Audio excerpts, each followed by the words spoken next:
은혜 받으실 하나님 말씀은 신약 성경 고린도전서 2장 9절로 14절입니다. 제가 읽도록 하겠습니다. 기록된 바 하나님이 자기를 사랑하는 자들을 위하여 예비하신 모든 것은 눈으로 보지 못하고 귀로 듣지 못하고 사람의 마음으로 생각하지도 못하였다 함과 같으니라. 오직 하나님이 성령으로 이것을 우리에게 보이셨으니 성령은 모든 것 곧 하나님의 깊은 것까지도 통달하시느니라. 사람의 일을 사람의 속에 있는 영 외에 누가 알리요? 이와 같이 하나님의 일도 하나님의 영 외에는 아무도 알지 못하느니라. 우리가 세상의 영을 받지 아니하고 오직 하나님으로부터 온 영을 받았으니 이는 우리로 하여금 하나님께서 우리에게 은혜로 주신 것들을 알게 하려 하심이라. 우리가 이것을 말하거니와 사람의 지혜가 가르친 말로 아니하고 오직 성령께서 가르치신 것으로 하니 영적인 일은 영적인 것으로 분별하느니라. 여기에 속한 사람은 하나님의 성령의 일들을 받지 아니하나니 이는 그것들이 그에게는 어리석게 보임이요 또 그는 그것들을 알 수도 없나니 그러한 일은 영적으로 분별되기 때문이라. 아멘. 흔히들 이런 말을 합니다. 내가 예수님을 믿고 구원받아 하나님의 자녀가 되었다. 그러니까 내가 예수를 믿고, 그러니까 예수님을 믿고 구원받게 된 주체가 이제 자신의 그 의지와 선택의 결과라는 것입니다. 그런데 이것은 틀린 말이지요. 성경을 보면 저와 여러분이 예수님을 믿고 구원받아 하나님의 자녀가 된 것은 삼위일체 하나님께서 하신 일이라고 분명하게 말씀하고 있습니다. 성부 하나님은 창세전에 저와 여러분을 하나님의 자녀로 삼으실 것을 작정하시고 선택하셨습니다. 참으로 놀라운 일입니다. 창세전, 그녀는 이 우주 만물이 이렇게 지어지기 전에 이미 하나님은 저와 여러분을 작정하시고 선택하셨다는 거죠. 그리고 성자 하나님, 즉 예수님은 성부 하나님의 이 계획을 이루시기 위해 이 땅에 한 2000몇 년 전에 오셨고 또 저와 여러분을 죄와 죽음에서 구원하시기 위해 십자가에서 대신 죽으셨습니다. 그러나 이것으로 우리의 구원이 완성된 것은 아닙니다. 그러던 중 어느 날 성령 하나님이 저와 여러분을 찾아오셔서 개인적으로 그렇죠? 예수님을 믿을 마음을 주셨고요.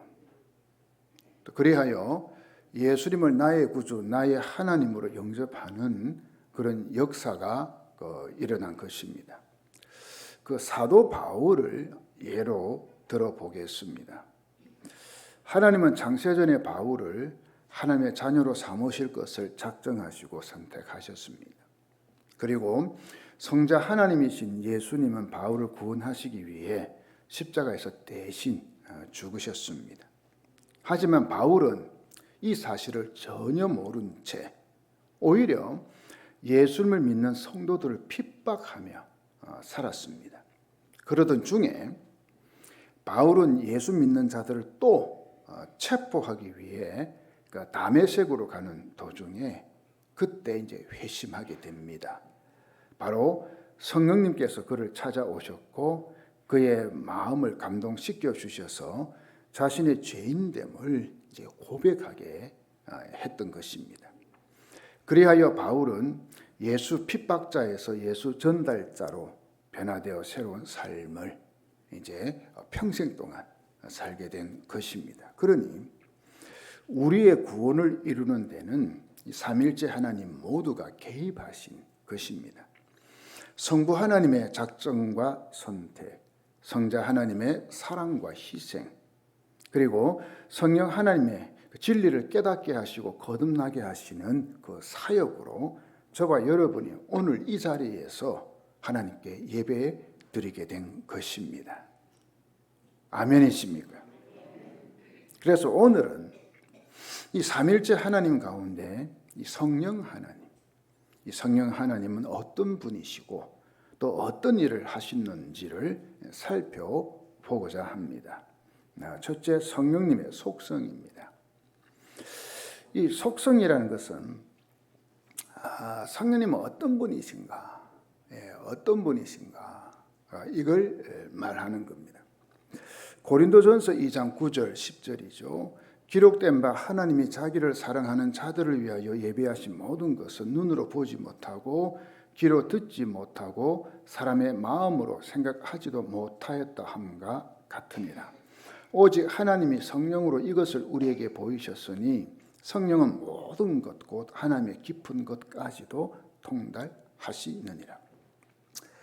하나님이 자기를 사랑하는 자들 위하여 예비하신 모든 것에는 그 하나님의 속성, 그 하나님은 어떤 누구신가 비롯해서 그분의 생각, 계획 등 이 모든 것, 하나님에 관계된 모든 것들을 이제 포함하고 있는데, 근데 그 중에서 핵심은 뭔가? 구원 사역입니다. 구원 사역. 즉 예수님의 십자가 죽음으로 인간을 구원하시는 이 계획, 이것이 사실은 핵심이 되는 거죠.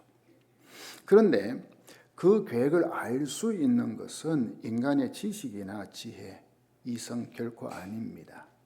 아니, 불가능하지요. 오직 성령님을 통해서 우리에게 보여주신 겁니다. 이 보여주다, 이걸 계시라고 하죠. 그녀는 비밀로 가려져 있던 걸 이제 드러내어 보여주는 것, 이걸 이제 계시라고 합니다. 그러니 인간은 성령님을 통해서만 하나님의 놀라운 구원 계획을 알 수 있는 것입니다. 왜냐하면 성령님은 하나님의 깊은 것까지, 하나님의 모든 것 다 통달하시기 때문에 그렇습니다. 이 통달하다의 헬라어는 에라우나라는 단어인데 그 뜻이 뭐냐 하면은 어떤 사실을 알기 위해 주의 깊고 철저히 노력하다, 발견하다, 조사하다, 찾다 등의 뜻이 있습니다. 그러니까 성령님만이 하나님의 이 품속에 감추어진 깊은 비밀, 이제 핵심들이 뭐라 했죠? 구원 사역이죠.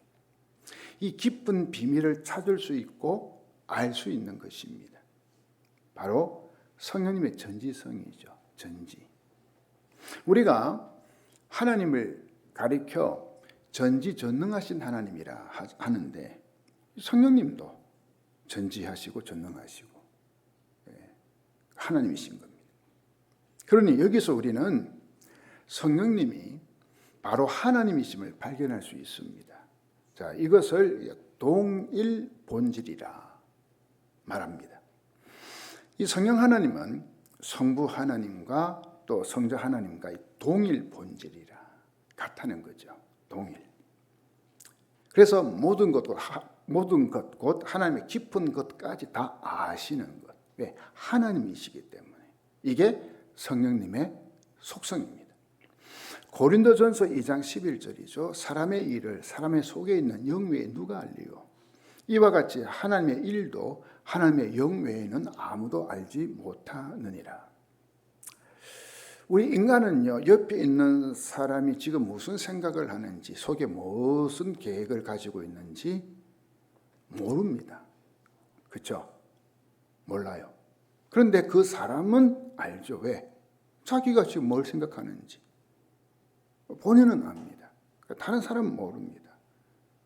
마찬가지로 하나님의 일도 하나님의 영, 즉 성령님 외에는 아무도 알지 못합니다. 모릅니다. 성령님은 하나님이시기 때문에 성부 하나님의 깊은 것까지도 다 알고 계시는. 자, 이제 정리하겠습니다. 성령님은 하나님이십니다. 우리가 다시 한번 이걸 아셔야 됩니다. 한번 따라해 볼까요? 성령님은 하나님이시다. 그래서 성경을 보면 이런 구절이 있는 것입니다. 그 마태복음 28장 19절 20절 그 예수님께서 이제 마지막 승천하시기 직전에 제자들에게 하신 말씀이죠. 그러므로 너희는 가서 모든 민족을 제자로 삼아 아버지와 아들과 성령의 이름으로 세례를 베풀고. 그러니까 세례를 베푸는데 누구의 이름으로요? 아버지와 아들과 성령. 그냥 성부 하나님, 성자 하나님, 성령 하나님. 그리고 고린도후서 13장 13절이죠. 주 예수 그리스도의 은혜와 하나님의 사랑과 성령의 교통하심이 너희 무리와 함께 있을지어다. 이 말씀에서 뭐가 나왔어요? 우리가 예배 시간 제가 목사가 마지막에 뭘 하죠? 축도하잖아요. 바로 여기서 나왔어요. 여기도 보니까 성자 하나님 예수 그리스도, 성부 하나님, 그리고 성령 하나님. 삼일체 하나님이래요. 둘째, 성령님의 이제 사역이죠. 제가 앞에서는 성령님의 속성에 대해서 봤고, 성령님의 속성은 뭐라고요? 하나님이시다. 그죠? 이번에는 사역입니다. 사역이라는 것은 어떤 일을 하는가? 쉽게 말해서 성령의 사역이란 성령님이 어떤 일을 하시는가? 이걸 이제 우리에게 말해주는 겁니다. 그래서 오늘 이 본문에서 크게 두 가지로 우리가 보고자 하는 겁니다. 첫째로, 성령님은 하나님이 주신 은혜의 선물들을 깨달아 알게 해주십니다. 이게 하나님 주신 은혜의 선물, 이걸 깨달아 알게 해주신다. 자, 오늘 말씀 12절 보십시오. 우리는 세상의 영을 받은 것이 아니라, 우리는 누구죠? 예수 믿는 우리들, 그죠? 우리는 세상의 영을 받지 않았다. 세상의 영은 뭐죠? 누구죠? 마귀입니다. 마귀. 받은 것이 아니라 하나님에게서 오신 영을 받았습니다. 누구죠? 성령이죠. 그 다음, 그것은 하나님께서 우리에게 은혜로 주신 선물들을 우리로 하여금 깨달아 알게 하시려는 것입니다. 우리가 성령을 받은 이유, 목적은 뭡니까? 하나님께서 우리에게 은혜로 주신 선물들을 깨달아 알게 하시기 위해서. 그러니 예수 그리스도의 십자가 죽음이 나를 구원하기 위한 그분의 사랑이라는 것, 이게 믿어지는 것은 우리의 이성이나 지식이 아니죠. 그죠? 아닙니다. 이것은 오직 하나님의 능력, 곧 성령님께서 듣는 자의 심령 속에 역사하심으로 말미암아 가능하게 된 겁니다. 바로 뭡니까? 예수 믿는 자를 체포하러 가던 바울이 꼬꾸라진 것처럼 성령님이 역사하십니다. 그리하여 예수님을 나의 구주, 나의 하나님으로 고백하게 되는 겁니다. 이렇게 하여 하나님을 믿고 그분의 자녀가 되면 그 사람 안에는 성령님이 거하십니다. 이걸 뭐라고 하죠? 성령의 내주. 성령님이 내 안에 거하신다. 내주. 이걸 다르게 표현하면 성령님이 내 안에서 함께 나와 사신다. 산다. 그러니 정말 여러분들이 진정으로 예수 믿고 구원받아 하나님의 자녀가 됐다면 지금 성령님이 어디에 계셔요? 여러분 안에서 여러분과 함께 살고 있어요. 아멘. 자, 로마서 8장 9절 보겠습니다. 만일 너희 속에 하나님의 영이 거하시면 너희가 육신에 있지 아니하고 영에 있나니 누구든지 그리스도의 영이 없으면 그리스도의 사람이 아니라.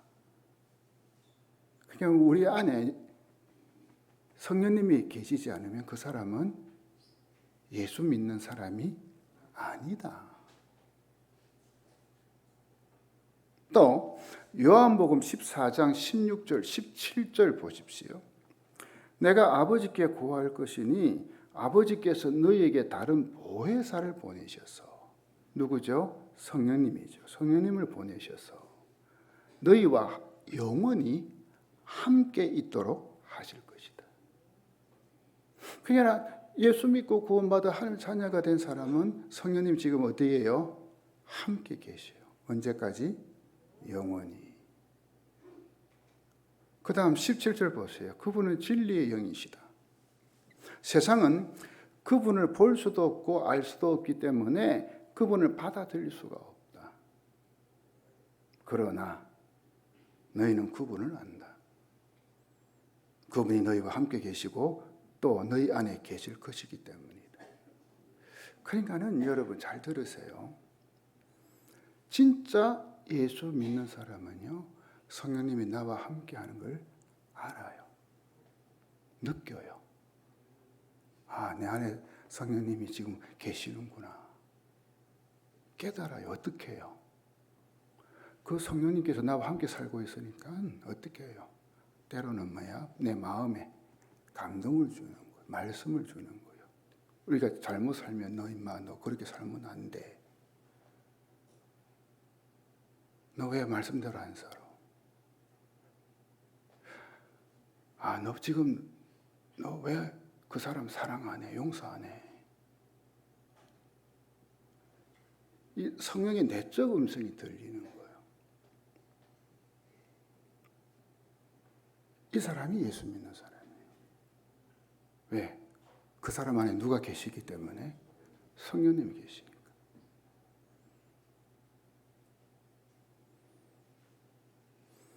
그래서 하나님 자녀가 된 우리 안에 거하신 성령님은 특별히 하나님의 이 말씀을 통해서 우리에게 여러 가지를 가르쳐 주시고 알려주시고요. 말씀으로요. 자, 요한복음 16장 13절 보십시오. 그러나 진리의 성령이 오시면 그분이 너희를 모든 진리 가운데로 인도하실 것이다. 여기서 진리는 뭐죠? 예수 그리스도 혹은 말씀이죠. 말씀 가운데로 인도하신다는 거요. 그분은 자기 마음대로 말씀하지 않으시고 그가 들은 것만을 말씀하시며 앞으로 될 일들을 너희에게 알려주실 것이다. 그냥 하나님으로부터 받은 말씀만 알려주는 거예요. 그래서 우리 인간은요, 성령님의 도우심이 없이는 하나님을 온전히 이해할 수 없습니다. 이 유한한 인간은요, 성령의 도우심과 깨닫게 하심을 통해서만 하나님을 알 수 있고요. 그것도 말씀을 통해서 그 하나님을 깨닫게 되고 만나게 되는 거 있죠. 그리고요, 성령님께서 우리의 눈을 열어주셔야만이 이 말씀을 통해 나의 이 현재 이 실상을 정확히 보게 돼요. 그래서 내가 전적으로 부패한 죄인임을 고백하며 철저히 회개하게 되는 거 있지요. 여러분 잘 들으세요. 회개가 쉽습니까? 어렵습니까? 솔직히 이야기해 보세요. 어렵습니다. 잘 안 됩니다. 하기야 뭐 기도할 적에 아이고 하나님 한 주간 내 지은 죄 용서해 주십시오. 그 기도는 잘하지. 그런데 그건 진실된 기도 아니죠. 아니.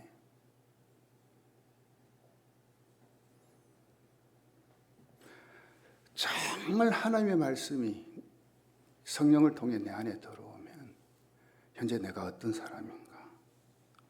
내가 어떤 상태로 살고 있나? 이게 보이는 거예요.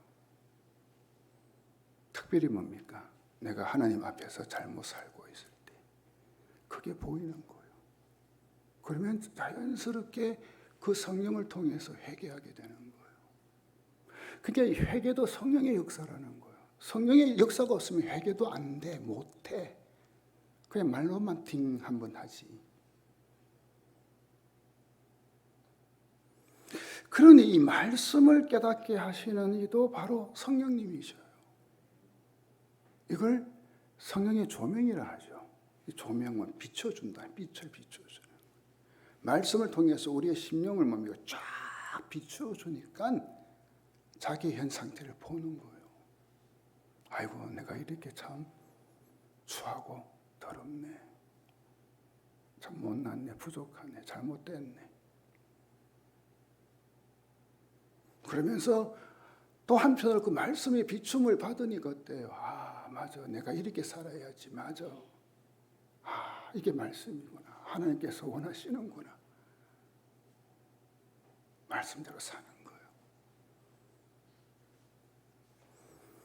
그러니 이 하나님의 생각과 모든 것을 통달하시는 성령님께서 우리에게 그것을 이제 알게 해주시는 거 있죠. 그때 어떤 일이 일어날까요? 참된 변화가 일어나는 거예요. 우리가 변하는 거예요. 그런데 이게 없으면 천날, 백날, 만날 예수 믿어도 말씀 듣고 배우고 공부하고 묵상해도 안 변해. 달라지지가 않아.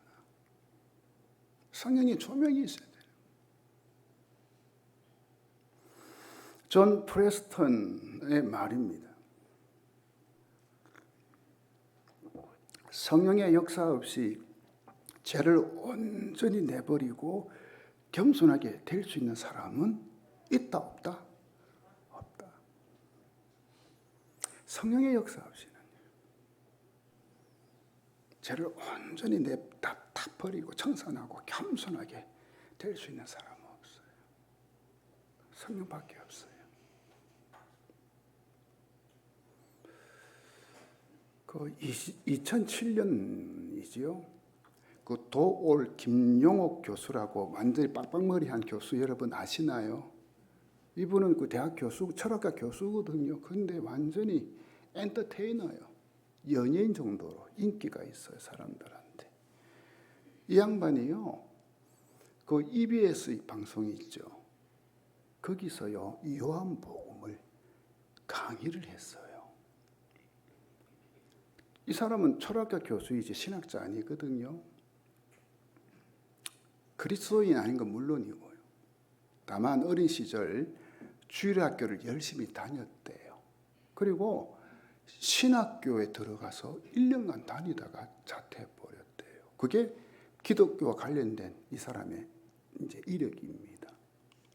그러니까는 성경을 어느 정도 알고 있다는 거죠. 그 후로도 연구를 했어, 계속. 그러니까 요한복음 강의를 하지. 그러니까는 이 김영옥 교수가 요한복음 강의를 한다. 그것도 영어로. 그 RSV라는 영어 이제 번역본이 있거든요. 그러니까는 이 사람들의 흥미와 관심 끌기에 충분했죠. 야, 김영옥 교수가 세상에 성경 요한복음을 영어로 그렇게 해석하고 강의한다. 그것도 60회, 60번. 그런데 문제가 뭔지 아시겠어요? 이 김용옥 교수가 성령의 조명, 즉 성령님의 깨닫게 하시는 지혜로 이 요한복음을 강의했느냐? 라고 했을 때 답이 뭘까요? X, 아니다. 그는 그리스도는 아니에요. 하나님을 믿는 자가 아니기 때문에 성령님이 그와 함께 계시지도 않고 그의 안에 거하시지도 않아요. 그가 요한복음도 성경을 강의할 정도로 성경에 대해서 정말 많이 알고, 그죠? 있다면은, 그렇게 성경을 많이 알고 있다면, 여러분, 당연히 하나님을 믿어야 되지 않을까요? 성경은 그렇게 알고 있는데. 아니, 예수님의 십자가 사건이 자신을 죄와 사망과 지옥의 형벌에서 구원한 놀라운 사건이라는 이 신앙 고백이 그의 입에서 나와야 될 거 아니에요? 그런데 그게 없잖아요. 왜요? 그 사람 안에는 성령님이 없으니까. 계시지 않기 때문에 그래요. 교인 중에도 이 김영욱 교수 정도는 아니지만 성경에 박식한 교인이 있고요. 그죠? 그래서 성경 통독도 많이 하고 성경 공부도 참 많이 하고 또 뭐 흔히들 요즘 큐티라 하죠. 말씀 묵상. 그것도 뭐 오랜 세월 동안에 규칙적으로 잘 하고 그런 자들도 있어요. 교회 보죠. 그러나 여러분 아무리 성경을 많이 통독해도 아무리 성경 공부를 많이 해도 아무리 말씀 묵상을 많이 해도 성령님의 조명이 없으면 그 사람에게는 변화도 없고 그리스도인은 성숙도 없는 거 있지요. 변하지를 않아요. 단지 성경 지식만 살 뿐입니다. 성경 지식만 많아지는 것밖에 없어요. 그러나 우리가 하나님의 말씀을 대할 때 이 성령님의 깨닫게 하시는 역사가 있으면 그 사람에게 변화가 일어납니다. 이때 생각이 달라지고요. 말도 달라지고요. 행동도 달라지고요. 가치관도 달라지고요. 삶도 달라지고 다 달라져요. 그래야 예수님을 닮아가는 이 성화라 하죠. 계속적으로 일어나는 거예요. 왜? 자꾸 말씀이 들어오니까. 그 말씀이 들어올 때 성령님이 비춰주니까 착착착착. 그냥 변화가 일어날 수밖에 없지요. 그러니 우리는 스스로 한번 질문해 봐야 됩니다. 뭐냐? 나는 하나님의 말씀을 대할 때 성령님께서 깨닫게 하시는 은혜를 경험했는가? 뭐죠? 그냥 성경 듣고 읽고 배우고 묵상하고 그냥 후딱 그걸로 끝 땡. 성령님께서 깨닫게 하시는 게 없어. 아니라는 거죠. 그죠? 정말 중요한 것은 말씀 대할 때 성령께서 깨닫게 하시는 그 은혜 내가 경험을 해. 그러니까 늘 경험한 건 아니겠죠. 그죠? 그러나 제가 일반적인 거 이야기하는 거예요. 또 나는 성령님의 깨닫게 하시는 역사로 성화되고 있는가? 더 그리스도인으로 성장하고 성숙하고 예수 닮아가고 있나?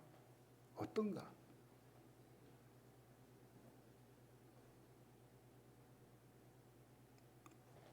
둘째로 성령님은 영적인 일을 분별하게 해 주십니다. 13절, 14절 보십시오. 우리가 이것을 말하거니와 사람의 지혜가 가르친 말로 아니하고 오직 성령께서 가르치신 것으로 하니 영적인 일은 영적인 것으로 분별하느니라. 육에 속한 사람은 하나님의 성령의 일들을 받지 아니하나니 이는 그것들이 그에게는 어리석게 보임이요 또 그는 그것들을 알 수도 없나니 그러한 일은 영적으로 분별되기 때문이라. 세상에는 이 성령님의 가르치심과 인도하심을 거절하는 또 받아들이지 않는 사람들이 있어요. 이걸 육에 속한 사람이라 해요. 반면에 성령님을 소유한 영에 속한 사람이 또 있어요. 그죠? 딱 두 가지. 근데 육에 속한 사람, 뭘 하나 믿지 않는 사람도 있지만 잘 들으십시오. 교회는 다니지만 거듭나지 않은 사람도 여기에 속해요. 거듭나지 않은 사람. 여러분, 우리가 정말 이 시간에 진지하게 생각해야 됩니다. 교회 다닌다고 다 거듭났을까요? 어떻게 생각하셔요? 저는 아니라고 봅니다. 그죠? 교회 다니지만 거듭나지 않은 사람이 있어요. 바로 육에 속한 사람. 육에 속한 사람은 말씀을 들어도요, 그게 마음에 안 받아들여져. 안 들려. 그냥 깨닫는 게 없어. 왜? 그 사람 속에 성령 하나님 계시지 않기 때문에 이 복음의 비밀을 알 수 있는 능력이 없는 거예요. 그럼에도 불구하고 교회는 다녀. 참 그것도 기적이야. 그죠? 저는 이런 사람을 가르쳐 영적으로 산 송장이라 하고 싶어요. 살아있는 송장. 왜? 영적으로 죽었다는 거죠. 겉으로는 예수 믿는 사람으로 보여요. 뭐 그럴듯하게. 근데 실상은 하나님도 말씀도 받아들이지 않고 믿지 않는 사람이겠지요. 그러니 성령님이 없이는 하나님의 말씀을 깨달을 수도 분별할 수도 없습니다.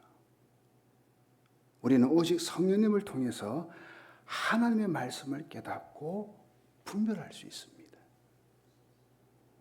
그러니 세상에서 아무리 뛰어난 교육을 받더라도요, 성령님의 가르침이 없이는 영적인 사람이 될 수가 없습니다. 이 세상적인 사고방식으로는 결코 영적인이 분별할 수가 없는 거예요. 왜? 다 육에 속한 거잖아요. 그래서 어떻게 영에 속한 걸 알 수 있어요? 그러니까 매사에 뭡니까? 자꾸만 세상적으로, 인간적으로 해결하려고 하지, 처리하려고 하지. 왜? 모르니까. 영의 세계를 모르니까. 반면에 영에 속한 사람, 즉 성령의 사람은 이 하나님의 구원의 비밀을 깨닫고 분별한 지혜와 능력이 있어요. 여러분, 이 거룩한 은혜, 은사, 즉 하나님의 선물은 오직 성령님께로부터 온다는 것. 다시 한번 여러분 마음에 새기시기를 축원합니다. 그래서 우리가 우리 안에 역사하시며 이 가르치시는 성령님께 순종할 때요. 순종이죠. 그때 우리는 이 죄악된 습관과 세상을 이길 수 있게 되는 힘, 능력을 얻게 되는 거예요. 그리고 이 성령님의 이끄심에 민감할 때, 민감해야 돼요. 어떤 교회는 너무 둔감해. 성령님이 하시는데도 몰라, 깨닫지를 못하. 아이고. 이 성령님의 이끄심에 민감할 때 영적으로 바르게 분별하고 행할 수 있는 그 능력이 또 있는 거 있죠.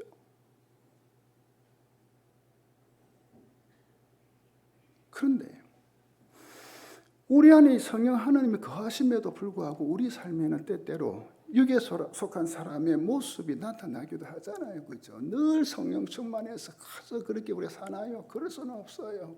왜요? 우리 인간은 불완전하잖아요. 연약하잖아요. 때로 넘어지잖아요. 실수하잖아요. 그렇죠? 늘 성령 충만하나요? 그렇지 못하잖아요. 그래서 필요한 게 뭐냐? 늘 우리는 말씀과 기도 가운데 성령님의 도우심을 받아야 되는 거예요. 성령의 도우심. 그러면 다시 일어서는 거예요. 회복되는 거예요. 제가요, 여러분이 영에 속한 사람인지 아닌지 알 수 있는 방법을 한 4가지만 제가 소개를 한번 해볼게요. 한번 요 자막에 나올 테니까 이 질문에 여러분 스스로 한번 답을 해보세요. 첫 번째입니다. 같이 한번 읽어볼까요? 첫 번째, 시작. 신앙생활을 하면 할수록 하나님과 가까워지는 영적 성장과 성숙이 있는가? 어때요? 신앙생활을 하면 할수록 그죠? 영적으로 내가 성장하고 성숙하고 그래서 하나님과 더 가까워지고 그게 있는가? 자, 그 다음 거 또 한번 읽어볼래요. 시작. 성경을 읽고 묵상할 때 성령님께서 주시는 깨달음이 있는가? 여러분 잘 들으세요. 성경 아무리 그 말씀 많이 듣고 배우고 읽고 묵상하고 해도 성령께서 주시는 깨달음이 없으면 뭔 소용이 있어요? 그죠? 소용이 없어요. 그러니까 참 말씀을 대하는데 뭔가 모르게 성령께서 마음에 쿡쿡쿡쿡쿡쿡쿡 찌르고 감동 주고 뭔가 깨달음을 주는 거예요. 그래야 뭐가 일어나요? 변화가 일어나지. 깨달음. 자, 그 다음 3번째. 시작. 어떤 일을 처리할 때 성령께 민감하게 반응하여 육적이 아니라 영적으로 처리하는가? 이 무슨 말입니까? 어떤 일을 딱 이제 처리하고 해결하는데, 예수 믿지만 교회 다닌다고 어떤 사람은 꼭 세상적인 방법만 사용해. 인간적인 방법. 그런데 어떤 사람은 어떻게 해요? 하나님 말씀 붙들고 하나님 방법을 사용해. 그러면서 하나님 이거 어떻게 내가 해결해야 돼요? 어떻게 이걸 이루어가죠? 처리해야죠. 기도하고 성령께서 마음의 말씀을 통해 감동 주시면 예, 맞아요. 제가 그렇게 할게요. 순종하는 거 있지요. 그 사람이죠. 그죠? 자, 네 번째. 또 한번 읽어봅니다. 시작. 어떤 중요한 일을 결정할 때 결정의 주도권을 내가 가지고 있는가? 성령님에게 내어드리는가? 그러니까 뭐든지 내가 하는 거예요. 그동안 내가 쌓아놓은 지식, 또 여러 가지 경험, 이거 가지고 내가 이렇게 해야지, 저렇게 해야지. 그렇게 하는 거 아니면 진짜 뭡니까? 성령님께 다 내어드리는 거예요. 왜요? 여러분, 저봐 여러분의 삶의 주인은 누구시여요? 내가 아니라 하나님이신 거 믿습니까? 주님이잖아요. 그러면 내 삶의 주인이 예수님이고 주님이고 성령님이고 그분한테 그 결정권을, 주도권을 내드려야 될 거 아니에요. 성령님이 알아서 해주십시오. 저는 시키는 대로 하겠습니다. 자, 여러분 어떻습니까? 이 외에도 저와 여러분이 육에 속한 사람인지 영에 속한 사람인지 그리고 영적 분별력이 있는지를 알 수 있는 방법은 참 많이 있겠죠. 그죠? 진짜 몸에 깨어있는 사람. 자, 여러분 솔직히 그렇지 않습니까? 우리가 이 제약된 세상에서 살아가려면 이 영적 분별력이 있어야 되지 않겠어요? 이게 없으면 어떻게 해요? 그냥 중구난방 이랬다 저랬다 완전히 세상 그 시루에 휩쓸려 사는 거예요. 왔다 갔다.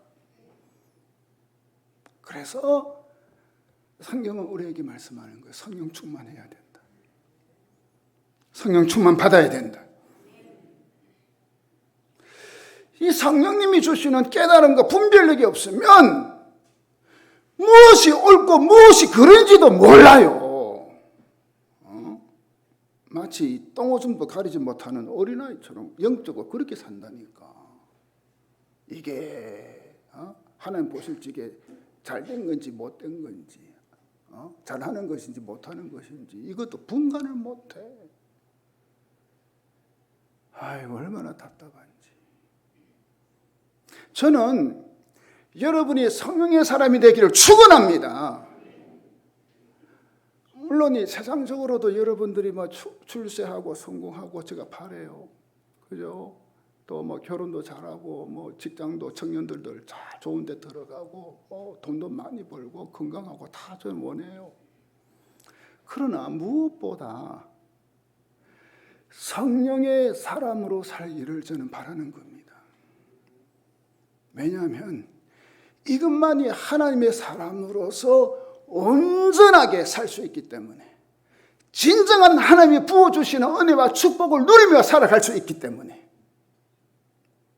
그래서 우리가 그 무엇보다도 정말 간절히 소원하고 기도해야 될 제목은 뭐냐?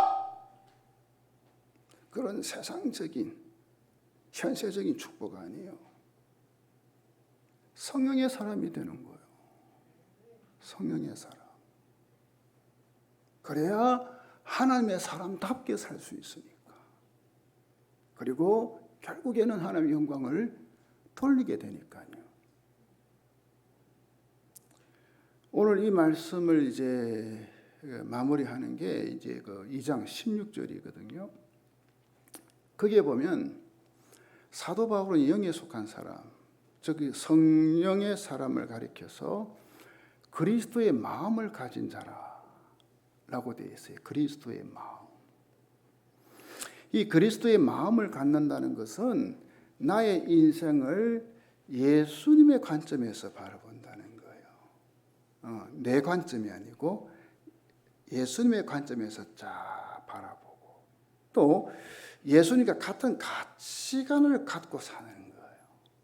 예수님의 마음이니까. 바로 예수님이 생각하시는 것을 나도 생각하는 거예요. 예수님이 추구하는 걸 나도 추구하고요. 이게 예수 그리스도의 마음을 가진 사람.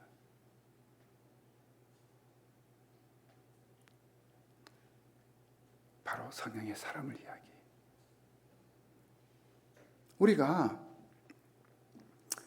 이 성령의 사람이 되면 결국에는 우리의 인격과 삶의 변화가 일어나죠. 그죠? 인격과 삶의 변화가 일어나요. 왜냐하면 성령님의 다스림을 받잖아요. 그죠? 전적으로 성령의 다스림을 받잖아요. 그렇기에 우리가 예수 믿는다는 것은 다른 게 아니에요, 여러분. 이 땅에 살면서 우리가 신앙생활을 하는 중에 예수님을 닮아가는 그 성화를 이루어가는 거. 이게 예수 믿는 거예요. 이것이 성령님께서 저와 여러분에게 하신 일이고요. 그러니 우리가 정말 이 말씀을 통해서 그 성령 하나님이 저와 여러분에서 어떤 일을 하셨나 다시 한번 마음에 새기고 그 성령님과 함께 이 험하고 제약된 세상 예수의 이름으로 승리하며 살기를 주의 이름으로 축원합니다. 우리 이 말씀 생각하면서 찬양을 한 곡 부르도록 할 텐데요. 제가 가사를 한번 읽어드릴게요. 살아계신 성령님 날 붙드소서, 살아계신 성령님 날 살피소서, 채우소서 채우소서, 성령 하나님 새롭게 하소서. 정말 이 찬양의 가사처럼 성령님이 나를 붙들어 주셔야 돼요. 늘 나를 살펴주셔야 돼요. 그래서 당신의 은혜로 능력으로 우리를 채워주고 우리의 심령에 가득 채워주시면 그때 우리는 새롭게 되는 거예요. 예수를 닮아가게 되는 거예요. 그때 비로소 당신은 진정한 그리스도인이라는 그 호칭에 걸맞는 삶을 살게 되는 거예요. 그래서 그 무엇보다 우리의 삶에 필요한 분은 성령님이신 거예요. 그 성령님을 사모하는 마음으로 우리 이 찬양 같이 한번 부르도록 하겠습니다.